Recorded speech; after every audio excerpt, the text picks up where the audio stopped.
Right, in this video, I'm going to share with you 5 things that could potentially end your business, but it's not all doom and gloom because these things are very common.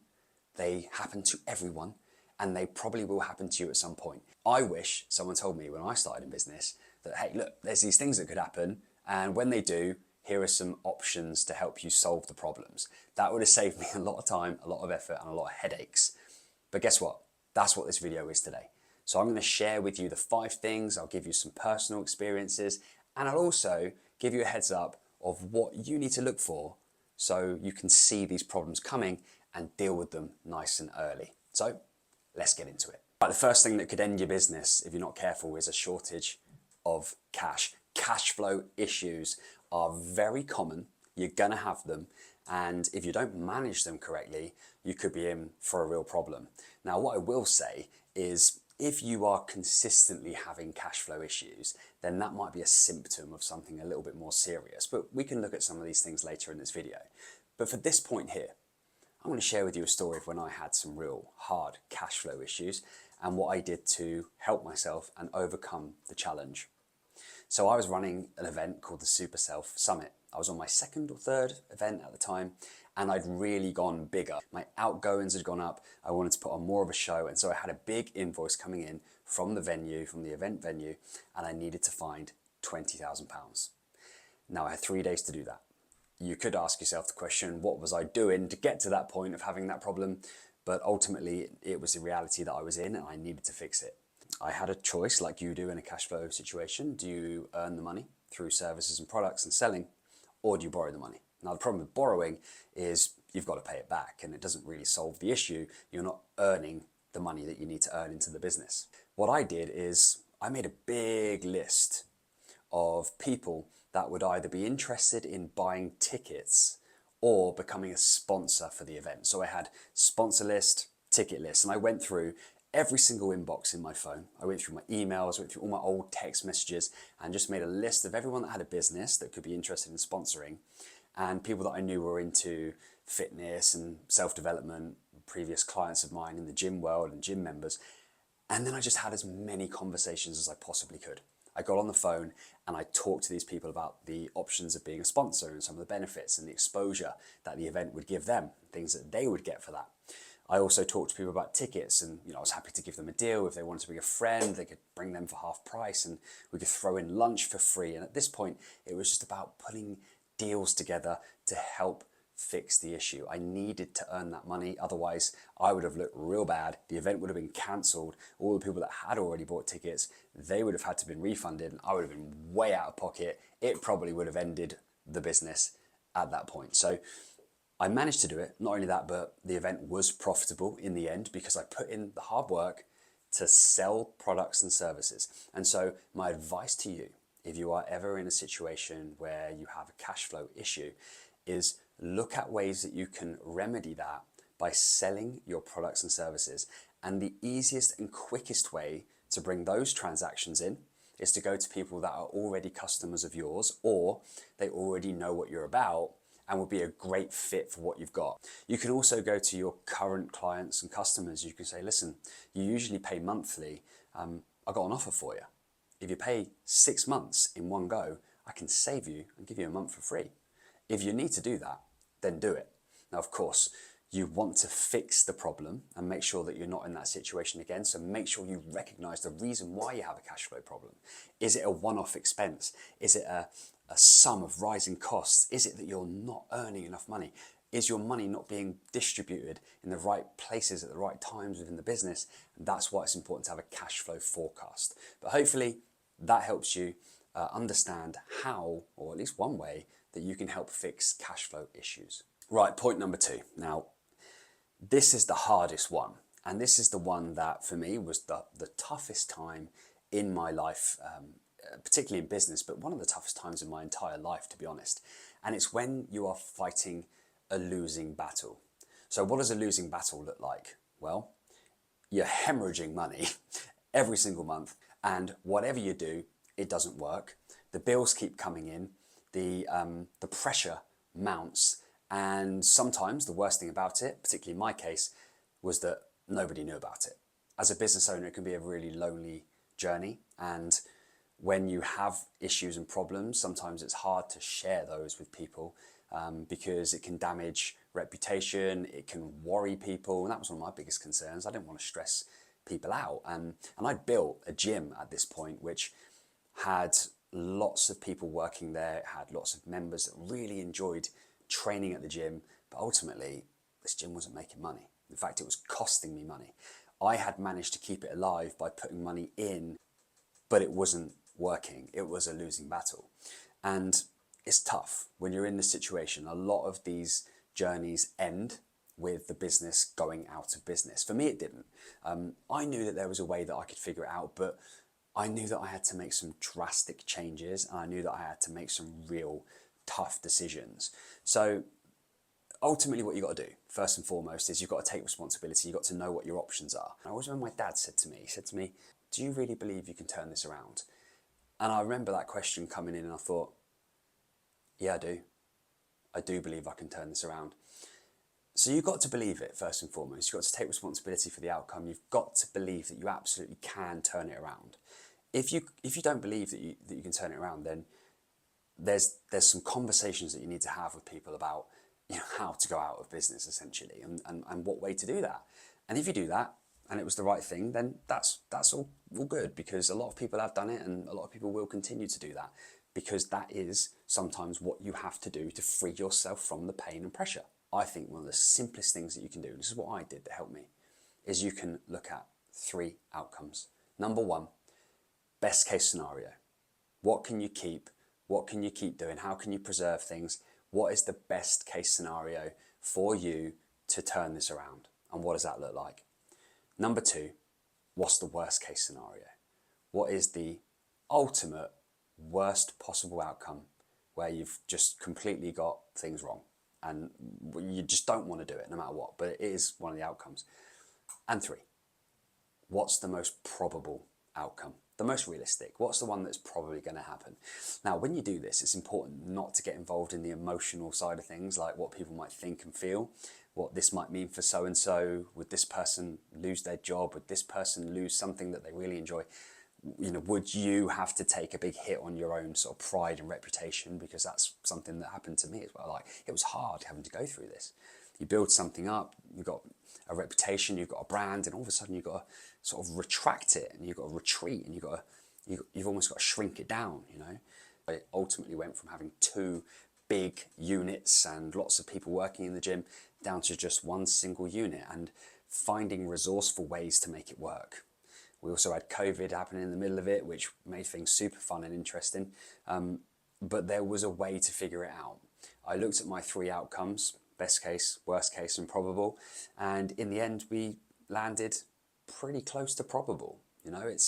It's just surprising when you do that exercise how much you already know about what's going to happen, because you've already put a lot of thought into it. And it's just a case of having one thing to land after another until you eventually get there. Now, if you are going through that, keep going. It isn't easy. Maybe don't do what I did though. Maybe don't keep it to yourself. It's probably best sharing that with people close to you so they can help you to figure it out. So just be careful if you are going alone on that. Right then, point number 3. A lot of the time, businesses have a broken cash cycle. Now, what that means is that the custom that they bring in is not profitable. So in simple terms, if I had something here, I had a product to sell you, and I'm selling you this product for £5, but it's costing me £5.50 to find it, make it, market it, and distribute it, then I'm actually losing money by selling you something and generating income. So my revenue activity is hurting my business because I'm not making a profit. Sounds crazy, right? Why would anyone ever get to that situation? But it's so easy to do because there are so many costs involved in business. And when you've got teams and you've got staff and wages and you've got taxes, you've got VAT, and you've got all these things that you need to pay for, when you get a slight increase in something, you can go over that profit threshold without even realizing it. It can be tough, and you can be looking at things and going, yeah, look, we're bringing in all this money here in revenue, but actually when you look at the overall profit, it doesn't seem to be there, and you could be scratching your head as to why. There's just lots of things. And so what we have to be really, really vigilant and aware of and almost passionate about in business is profit. Yet so many business owners are like a little bit freaked out by the word profit. There's almost this like offensive nature that if I'm trying to make a profit, I must be taking advantage of my customers. But that's not true at all. If you are not making profit, you are absolutely on a one-way journey, like a water slide with all like fairy liquid on, like slippery slope stuff, that is, right? Because you are going one way, and that is down. So you've got to make sure that you're making profit. So to do that, you've got to look at all of your costs. You've got to know exactly how much things are costing you to then be able to price them accordingly and be really confident and passionate about what you charge. You charge that money because that's what it costs for you to be able to provide the service and product and to make a profit. And profit is the insurance for tomorrow, and profit is the oxygen that your business needs in order to survive and to exert itself. Without that oxygen, you're going to have a real hard time breathing. All right, so profit is absolutely the reason.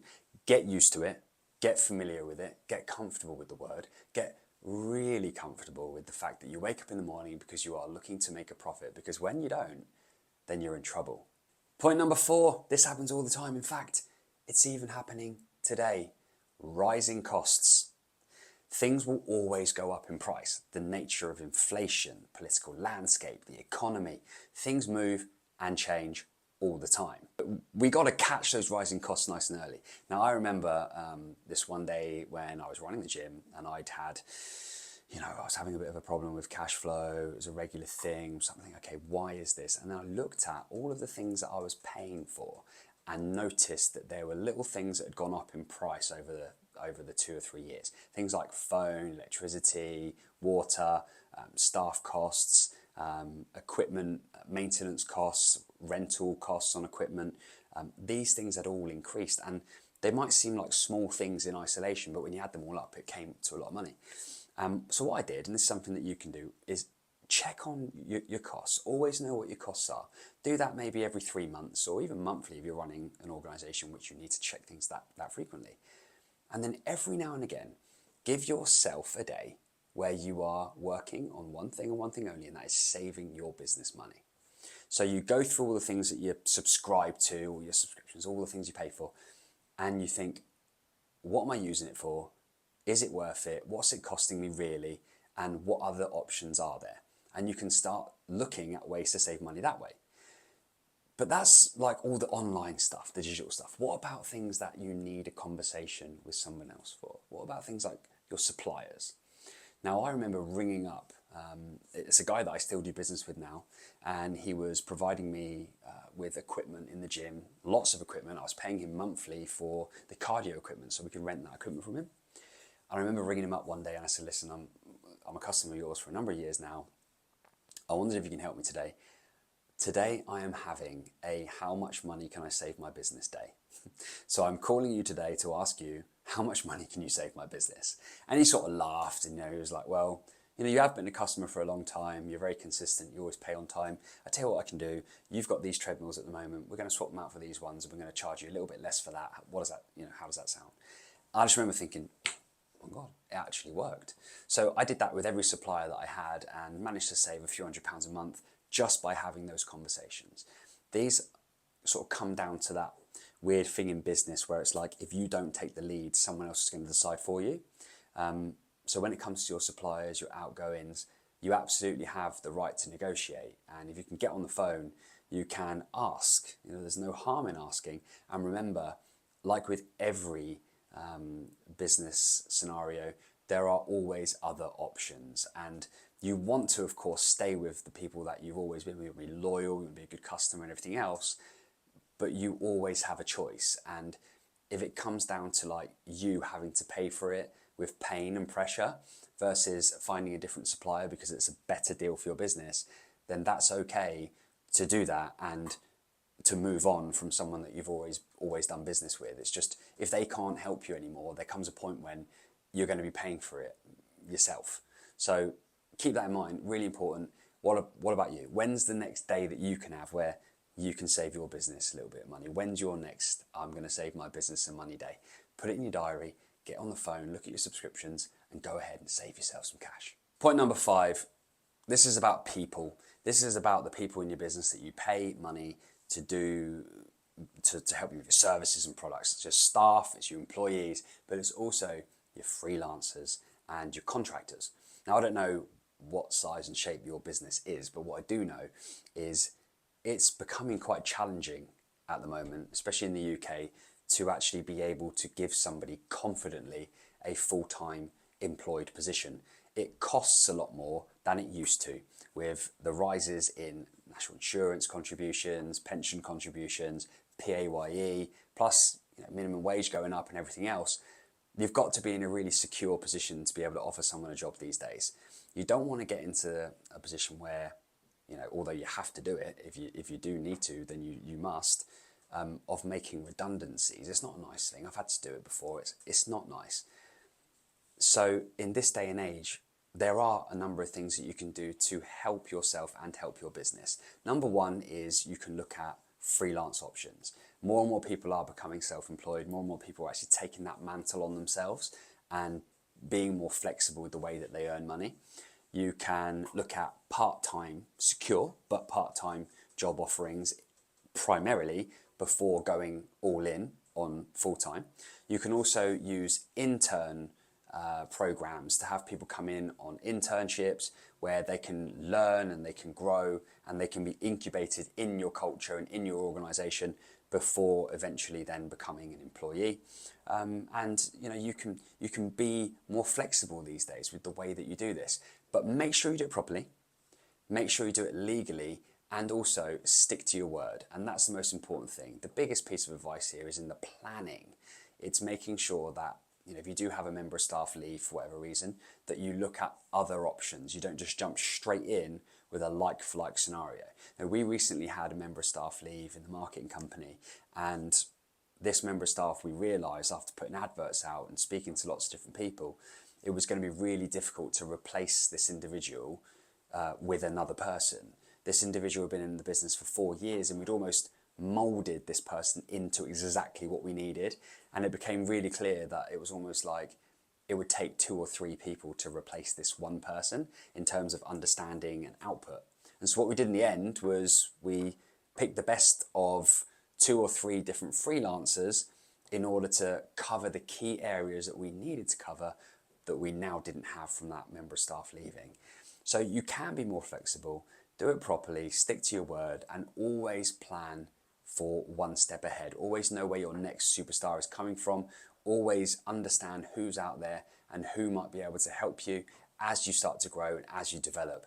And if you do ever have to make any redundancies or have any of those really hard conversations, advice that I was given from someone who I actually had to make redundant was, if you ever do this again, do it from the earliest point possible and tell the truth as early as possible in terms of sharing the problem. All right. So listen, if that is something that you're dealing with right now, then you've got to do the right thing. If you never have to deal with it, then that's obviously a good thing, but it does happen in business. So hopefully me sharing that with you just gives you something that might help you. So there we have it. I hope this video has been useful for you and it's found you at the right time in your life. If this is useful, if you've enjoyed it, then subscribe for more of the same. And I'd love to know what questions and comments you've got on anything that I've talked about. Thanks for watching. See you in the next one.